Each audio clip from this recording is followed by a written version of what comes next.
ఇంతకుముందు వీడియోలో మనం పైథాన్లో 124 ప్రోగ్రామ్స్ వరకు కంప్లీట్ చేసాము. ఈ వీడియోలో 125 నుంచి ప్రోగ్రామ్స్ ఎగ్జిక్యూట్ చేద్దాం. 125th ప్రోగ్రామ్ వచ్చేసరికి create database in MySQL. Python program ద్వారా మనం ఒక డేటాబేస్ని MySQLలో క్రియేట్ చేయాలి. సో ఇది మనకి జూపిటర్ నోట్బుక్లో చేయడానికి కుదరదు. మనం ఒక పైథాన్ ఫైల్ ఒకటి క్రియేట్ చేసి కమాండ్ ప్రాంప్ట్ దగ్గర ఎగ్జిక్యూట్ చేసి చూద్దాం. దానికి మనకి MySQL అనేది సిస్టంలో ఇన్స్టాల్ చేయాలి. సిస్టంలో ఇన్స్టాల్ చేసిన తర్వాత మనం కమాండ్ ప్రాంప్ట్లో ఈ స్టేట్మెంట్ని ఎగ్జిక్యూట్ చేయాలి. Okay, python-m pip install mysql-connector-python అనే స్టేట్మెంట్ని ఎగ్జిక్యూట్ చేస్తే అప్పుడు MySQL డ్రైవర్స్ అనేవి మన సిస్టంలో ఇన్స్టాల్ అవుతాయి. సో ఒక డేటాబేస్ని ఏ విధంగా క్రియేట్ చేయాలి? సో ఫస్ట్ ఇంపోర్ట్ mysql.connector ఈ ప్యాకేజ్ని మనం ఇంపోర్ట్ చేసుకోవాలి. mydb = mysql.connector.connect host user name password మనం ఇక్కడ మెన్షన్ చేయాలి. mycursor = mydb.cursor. ఓకే, ఒక కర్సర్ అనే ఆబ్జెక్ట్ తీసుకోవాలి. mycursor అనే ఆబ్జెక్ట్ ద్వారా మనం స్టేట్మెంట్ని ఎగ్జిక్యూట్ చేయాలి. mycursor.execute of create database my database.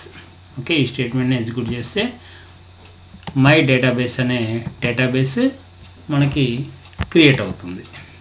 Okay, ఈ ప్రోగ్రామ్ని ఎగ్జిక్యూట్ చేసే ముందు మీకు MySQLలో ఏమేమి డేటాబేసెస్ ఉన్నాయని ముందు చూపిస్తాను. సో ఇక్కడ MySQL 9.0 command line client open చేస్తున్నాను. అక్కడ పాస్వర్డ్ అడిగింది.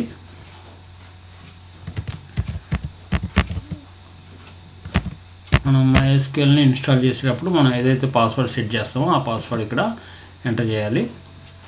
సో MySQL కనెక్ట్ అయింది. ఇక్కడ షో డేటాబేసెస్ అనే కమాండ్ ఎగ్జిక్యూట్ చేస్తే మనకి డేటాబేసెస్ ఏమి ఉన్నాయో ఇక్కడ తెలుస్తుంది. ఎన్ని ఉన్నాయి చూడండి, 4 డేటాబేసెస్ బై డిఫాల్ట్గా ఉన్నాయి. Information schema, MySQL, performance schema, sys అనేవి. ఓకే, ఇప్పుడు మనం ఏం చేద్దామంటే ఒక పైథాన్ ప్రోగ్రామ్ అనేది రాద్దాం. సో ఇక్కడ Ctrl+C కొడుతున్నా, నోట్ ప్యాడ్ ఓపెన్ చేస్తున్నా, Ctrl+V. సో ఇక్కడ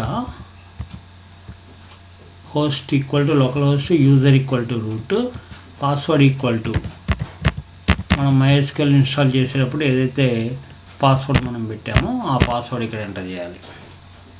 ఓకే, సో మిగతాదేమో మార్చే పని లేదు. ఇక్కడ ఏ స్టేట్మెంట్ ఎగ్జిక్యూట్ అవుతుందంటే క్రియేట్ డేటాబేస్ మై డేటాబేస్ అనే డేటాబేస్ క్రియేట్ అవుతుంది. అది సక్సెస్ఫుల్గా క్రియేట్ అయితే మనకి ఈ మెసేజ్ అనేది డిస్ప్లే అవుతుంది, డేటాబేస్ క్రియేటెడ్ సక్సెస్ఫుల్లీ అని. ఓకే, సో దీన్ని సేవ్ చేస్తున్నాను నేను. DB డేటాబేస్ క్రియేట్ చేస్తున్నాం కదా, DB అని ఇస్తున్నాను. db.python ఫైల్ కాబట్టి py. ఓకే, ఎక్కడ సేవ్ చేస్తున్నాను చూడండి, డెస్క్టాప్ మీద సేవ్ చేస్తున్నాను. ఓకే, సేవ్ చేశాను. ఇప్పుడు కమాండ్ ప్రాంప్ట్ ఓపెన్ చేసి డెస్క్టాప్ అనే ఫోల్డర్లోకి వెళ్ళి ఇప్పుడు మనం ఆ ఫైల్ని ఎగ్జిక్యూట్ చేయాలి. python db.py.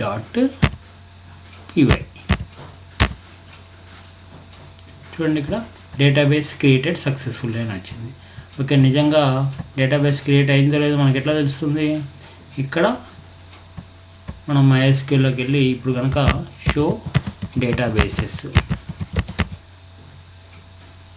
అనే స్టేట్మెంట్ ఎగ్జిక్యూట్ చేస్తే చూసారా, ఇందాక 4 డేటాబేసెస్ ఉన్నాయి, ఇప్పుడు 5 అయినాయి. దాంట్లో ఒకటి ఎక్స్ట్రా ఏమొచ్చింది, my database. So my database అనే ఒక డేటాబేస్ మనకి క్రియేట్ అయింది. ఓకే, సో ఇది నెక్స్ట్ ప్రోగ్రామ్ వచ్చేసరికి క్రియేట్ టేబుల్ ఇన్ MySQL. ఇందాక ఒక డేటాబేస్ క్రియేట్ చేసాం కదా, ఆ డేటాబేస్లో మనం ఒక టేబుల్ని క్రియేట్ చేయాలి. టేబుల్ని క్రియేట్ చేయడానికి ఎట్లా క్రియేట్ చేస్తా అంటే ఇక్కడ డేటాబేస్కి కనెక్ట్ అవుతాం first. Okay, host user name పాస్వర్డ్తో ఈ పర్టికులర్ డేటాబేస్ ఇందాక మనం క్రియేట్ చేసిన డేటాబేస్ ఇది దానికి కనెక్ట్ అవుతాము. కనెక్ట్ అయిన తర్వాత సేమ్ ఇందరిలాగానే ఒక స్టేట్మెంట్ని ఎగ్జిక్యూట్ చేస్తాం. ఏం స్టేట్మెంట్? Create table employee. దాంట్లో ఫీల్డ్స్ ఏమేంటి? ఎంప్లాయీ నెంబర్ అనేది దాని డేటా టైప్ ఇంట్ ఆఫ్ 3 డిజిట్స్. అట్లానే ఎంప్లాయీ నేమ్ అనేది వేర్ ఆఫ్ 20 డిజిట్స్. ఓకే, ఈ స్టేట్మెంట్ కనుక ఎగ్జిక్యూట్ అయినప్పుడు మనకి ఎర్రర్స్ ఏం రాకపోతే టేబుల్ క్రియేటెడ్ సక్సెస్ఫుల్లీ అని ప్రింట్ అవుతుంది. ఓకే, సో ఇది కాపీ చేస్తున్నాను, Ctrl+C.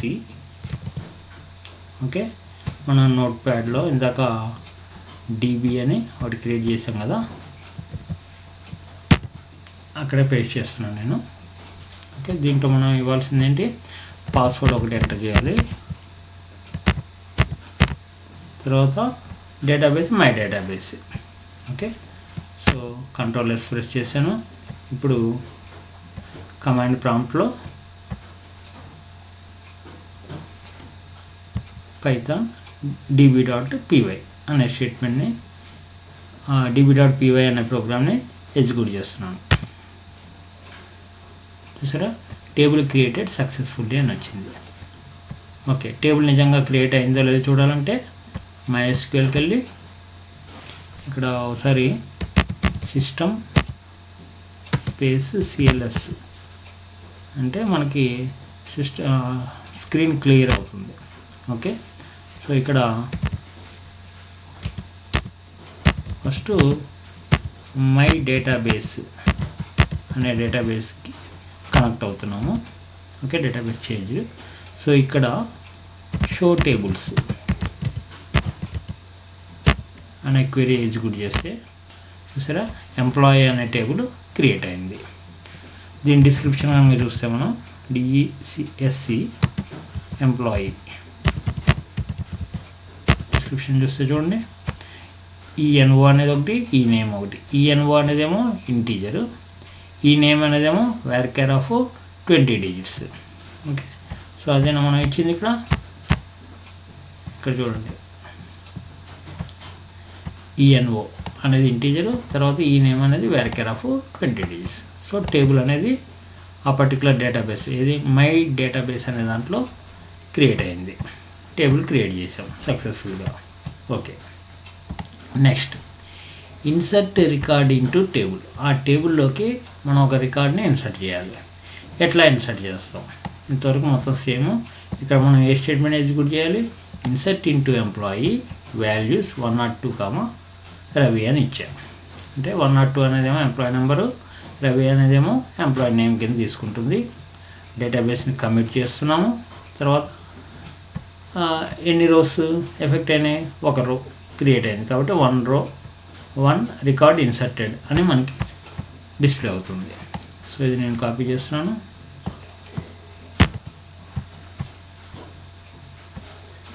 ఇక్కడ నేను పేస్ట్ చేస్తున్నాను, Ctrl+S సేవ్ చేస్తున్నాను. ఇక్కడ పాస్వర్డ్ ఇవ్వాలి కదా,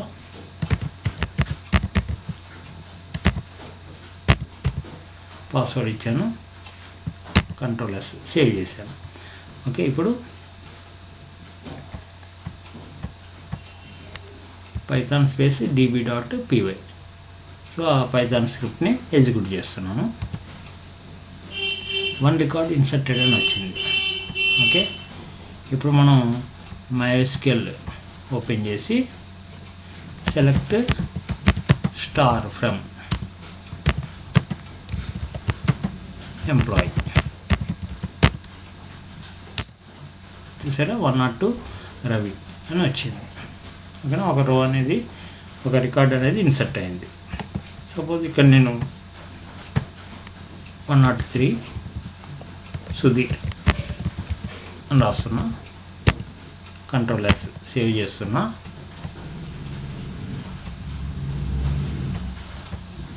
అగైన్ ఆ ప్రోగ్రామ్ని ఎగ్జిక్యూట్ చేస్తున్నా.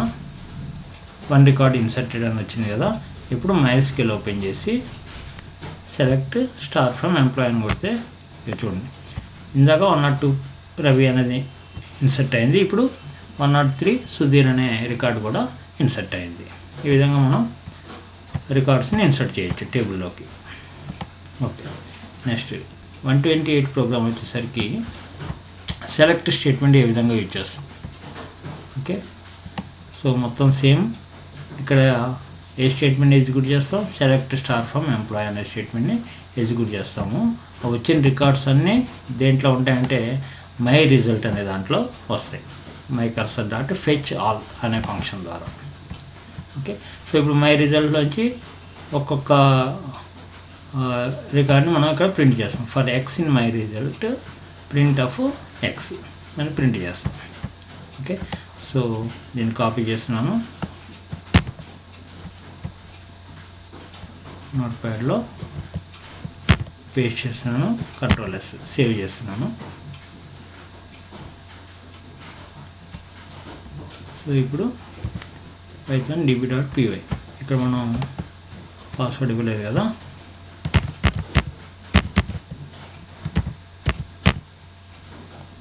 Okay, కంట్రోల్-S Python db.py. సో ఆ ప్రోగ్రామ్ని ఎగ్జిక్యూట్ చేస్తున్నాను. చూసారా, 102 రవి అనేది ఒక రికార్డు, 103 సుధీర్ అనేది ఇంకో రికార్డు. ఓకే, ఈ విధంగా మనం సెలెక్ట్ స్టేట్మెంట్ కూడా పైథాన్ స్క్రిప్ట్ ద్వారా మనం ఎగ్జిక్యూట్ చేయొచ్చు. నెక్స్ట్ 129 ప్రోగ్రామ్ వచ్చేసరికి update statement. Okay, update employee set E name equal to Raju where ENO equal to 102. Okay, so control C, control V. Okay, ఇక్కడ కూడా పాస్వర్డ్ ఇద్దాం.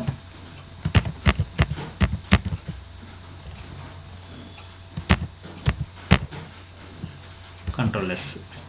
ఓకే, ఇందాక 102 ఎంప్లాయీ నెంబర్కి ఏముంది, రవి అని ఉంది కదా, ఇప్పుడు రాజు అని అవుతుంది. సరే, ముందు ఒకసారి ఆ రికార్డులో ఏముందో చూద్దాం. 102 రవి అని ఉంది కదా. సో ఇప్పుడు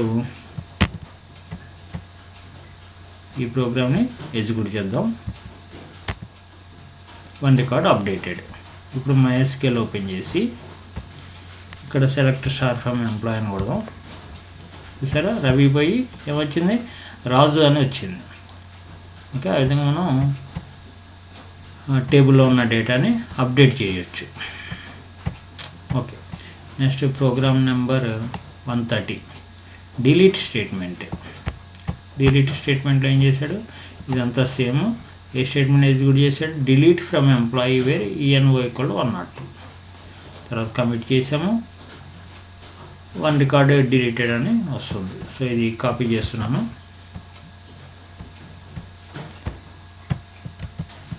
పేస్ట్ చేశాను. ఇక్కడ పాస్వర్డ్ ఇవ్వాలి.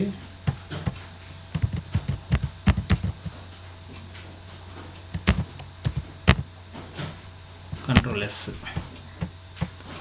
ఓకే, ఫస్ట్ MySQLలో మనకి ఈ 2 రికార్డ్స్ ఉన్నాయి కదా. ఇప్పుడు ఆ ప్రోగ్రామ్ మనం ఎగ్జిక్యూట్ చేద్దాం. 1 రికార్డ్ డిలీటెడ్ అని వచ్చింది. ఇప్పుడు MySQLలో సెలెక్ట్ స్టార్ ఫ్రమ్ ఎంప్లాయీ అని కొడితే చూడండి 103 సుధీర్ అని వచ్చింది. ఓకే, అంటే ఒక రికార్డ్ అనేది డిలీట్ అయిపోయింది. ఓకే, సపోజ్ ఇక్కడ మనం వేరే ఎంప్లాయీ నెంబర్ ఈక్వల్ టు 103 అని ఇచ్చానుకోండి, కంట్రోల్-S. ఓకే, ప్రోగ్రామ్ని ఎగ్జిక్యూట్ చేస్తున్నా. 1 రికార్డ్ డిలీటెడ్ అని వచ్చింది.